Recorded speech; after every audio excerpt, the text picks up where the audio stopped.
Stuart, how's it going? Good, mate. How's yourself? Yeah, great, thank you. Stuart, you started the year in Dublin. Tell us about how far the strides the team have taken from then until now.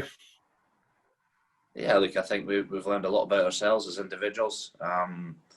We've learned a lot about what it takes to win at the highest level. I think, boys have got more experience than we had, the kind of this time last year after the World Cup and leading into the Six Nations. So now that we've enjoyed this year, obviously the results could have been better at times, but we feel we're making strides in the right direction. And here's hoping we can continue to go on that journey. It's been 10 years since you won in Dublin. You obviously put to bed a barren run in Wales recently. What would it mean to you and the boys to come away with a victory, especially with the Six Nations just round the corner as well? I think for us, look, we've had to make a lot of sacrifices over the last kind of 7-8 weeks. Some of the boys haven't seen their families for over 5 weeks. Peter de Villiers hasn't been home for over 2 months. So we've made a lot of sacrifices to be in this position. We want to finish on a high. We want to finish in the best place possible. I feel this group has bonded well off the field. We've talked a lot about being a family within our own little bubble over the last couple of months. So now look, we want to finish on a high. We want to go out there, express ourselves, play the brand of rugby that we know we can play, and hopefully make memories on and off the field this weekend. Thanks, Stuart. Best of luck tomorrow. Thank you, man. Thanks, Andy. Ivana, STV. Yeah, hi, Stuart.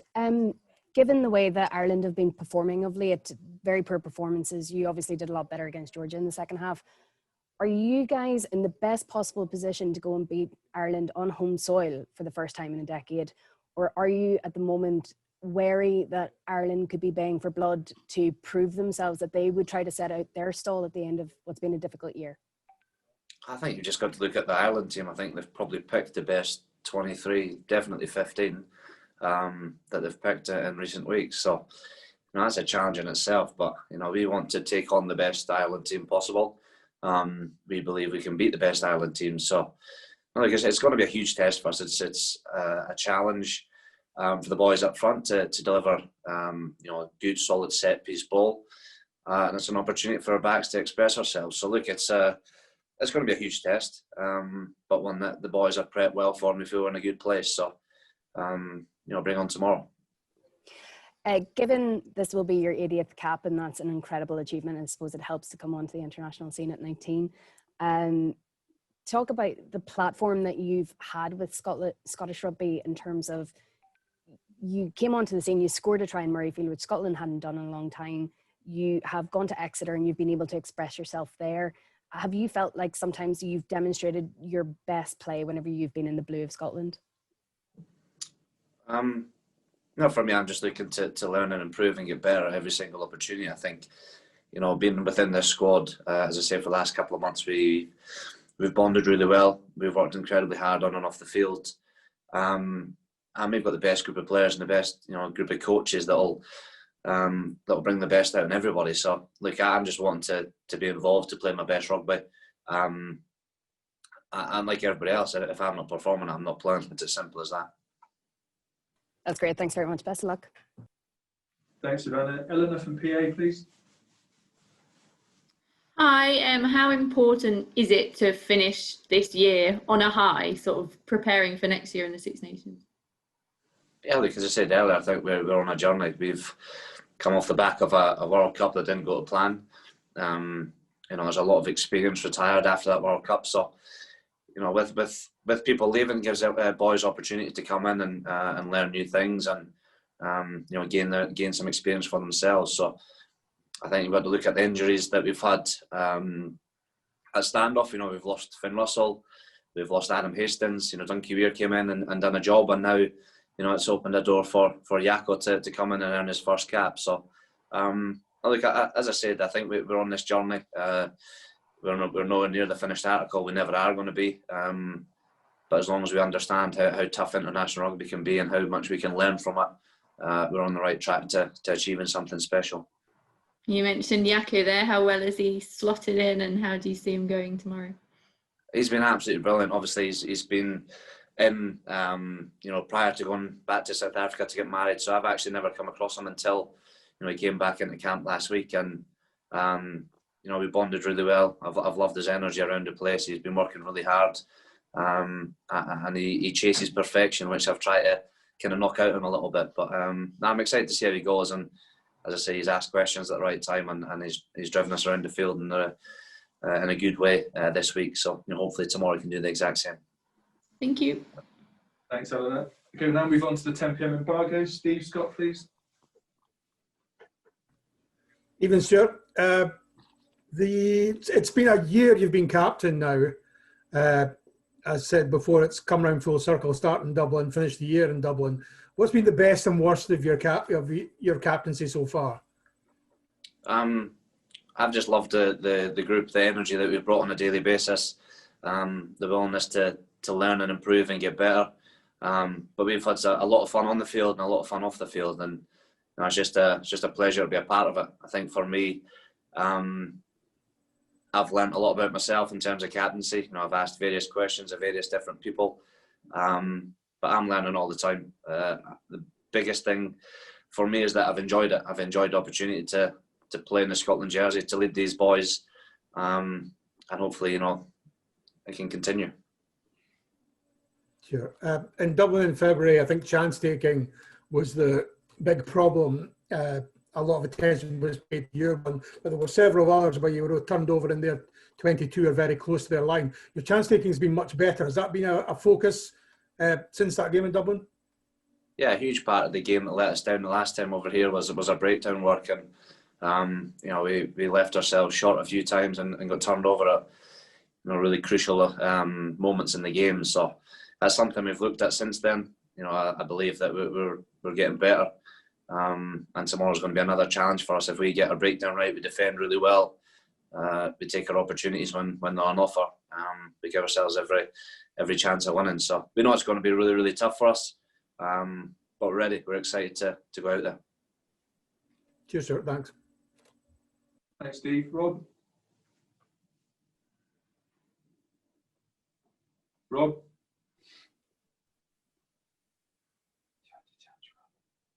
You're still on mute, Rob. No, I'm not now. Stuart, you there? Nice curtains, Rob. Do you like them? That's my daughter's room. Very tasteful. Purple. You've been I know you've been Scotland captain before, but the first time in the Six Nations was obviously Ireland. What have you learned as a captain from that day till now? Have you grown as a captain, do you think? Yeah, I think so. I think, as I say, I've learned a lot about myself over the last kind of year. But I've enjoyed the opportunity. I've enjoyed the chance to lead these boys. As I say, it's an absolute pleasure to be a part of it. And I'm constantly learning. I'm asking people, if my messages are loud and clear, if they're simple, if I speak too much, which I probably do at times. But it's my first year in the job, and as I say, hopefully I can. Every time I get the chance to lead, I get better at it. So I'm incredibly passionate about making a difference. And hopefully that's coming out in the way that I'm speaking and the way that I'm performing. How significant was the Wales win in the great scheme of things, in terms of folk like Gatland always say that Scotland can't win on the road? I mean, how important was that going into this game, which is another away game? Yeah, I think it was just important for us to go out there and win and show that we're more than capable of winning on the road. I think we had targeted that Wales game, prior to lockdown. I honestly believed that we could have went down to Cardiff and won then. So, the big message I was saying going into the Wales game again was, why can we not do it again?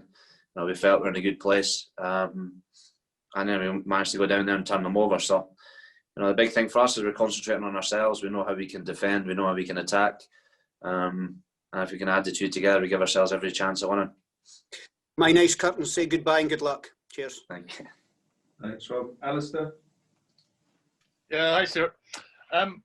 Good. Johnny Sexton's back in. You must know him pretty well, been on Lions tours and all the rest. What do you think he's going to bring to that team who had a difficult weekend last weekend? Do you think he'll settle them down a bit? Yeah, absolutely. I think he's an unbelievable rugby player.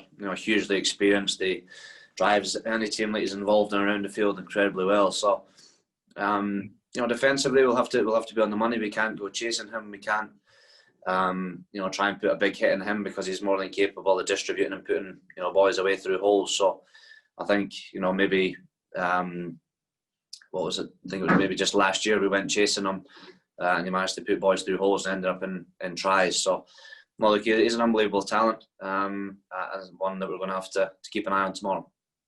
Yeah, and I hate to follow up a Rob Robertson question, but what Rob was asking about winning down in Wales, did you feel that was a monkey off your back in terms of getting the critical away victories? I think the big thing for us is it gave us a huge amount of confidence and belief moving forward. As I say, I believed that we could go down there and win. We've done exactly that. So, I think it allowed boys to relax a little bit and almost express themselves even more, which is what we want. We want boys to go out there and play with a smile on their face and showcase their talent. And getting big victories like that just, allows boys to relax a little bit more. That's great. Thanks, Stuart. Best of luck. Graham McPherson, please. Hi, Stuart. There's been kind of bad criticism recently of the Autumn Nations, that maybe some of the games have been a bit boring, kind of forward dominated. As somebody who's one of the great entertainers of the Scotland side, how important do you think that side of it is? That I know there's no fans there at the moment, but that as a game that people were excited to watch.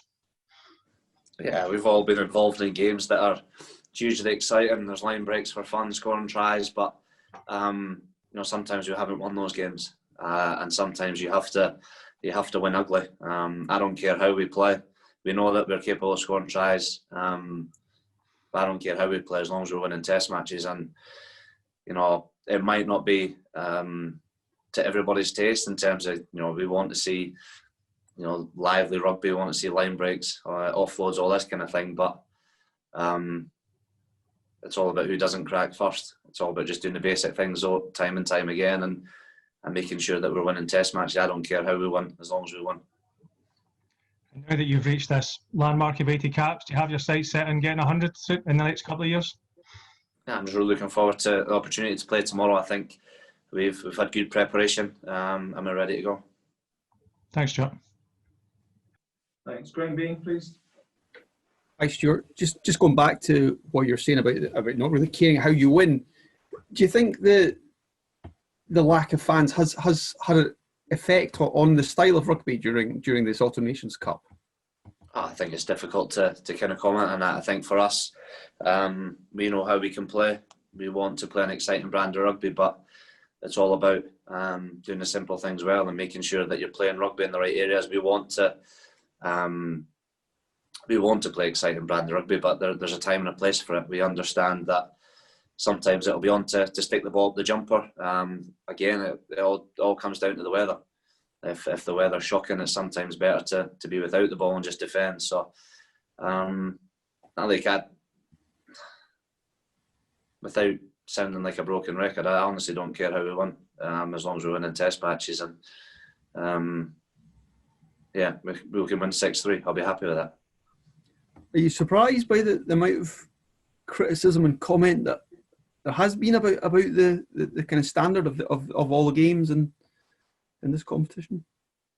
I think, like everything, everybody's entitled to their opinion, and we'll just take on the opinions of the people that matter to us. So what happens within the four walls of the changing room, and that's the only kind of people that we concentrate on. If we're being brutally honest, everybody else's opinion are irrelevant to us. Thanks very much. Cheers. Stuart Bathgate, please. Hi, Stuart. I think Ali Price and yourself are the only two backs who began the game in February who start again tomorrow. Does that feel like a lot of upheaval to you, or is there a degree of continuity that is not visible from the team selections? Yeah, I think everybody's just been given an opportunity to play, and I think the kind of backline that's selected tomorrow is one that's been working hard during training, one that's been performing when given opportunities. So now Gregor's in charge, so whoever he picks plays. It's as simple as that. That's great. Thanks, Stuart. Richard? Stuart, you talked earlier on there about the conditions, and in earlier games, there's started off as a bit of a kicking duel. Is that how you expect the game tomorrow to go? I think it's going to be a hugely physical encounter. Our boys have have prepped well over the last couple of weeks. You know, the big thing for us nowadays is we know fine well that kicking in our team is a strength, and it's all about trying to break down defences. You know, for us, we've got some good strike plays, and we understand that there's times to get the ball in behind and turn the defence and try and create unstructured defences coming back at us, where a kind of turnover, our counter attack can come into play. So we fully understand that it's a strength of ours, and we'll continue to use it. For people that might say it's boring, there's kind of method in the madness for us. So we'll continue to play how we've been playing. Brilliant, thanks. Thanks, Richard. David? Just a quick one at the end, Stuart. Covering Standoff tomorrow, you looking forward to that? It'll be a bit different from last time because you wouldn't have anticipated it against Wales, but you know there's probably quite a good, better chance this time. You looking forward to it? No, look, I'm excited to see Jaco play. You know, he's been outstanding for Edinburgh over the last few years, and we're really looking forward to seeing him on the international stage. I think we'll try and keep him on as long as we possibly can. I think, as I say, he's been playing well, so hopefully he can continue that. And you know, if I'm given an opportunity to play at 10, then it's just trying to follow in Jaco's footsteps, I guess. Magic. Thanks, Stuart. Cheers. That's you, Huggy. Lovely. Thank you very much.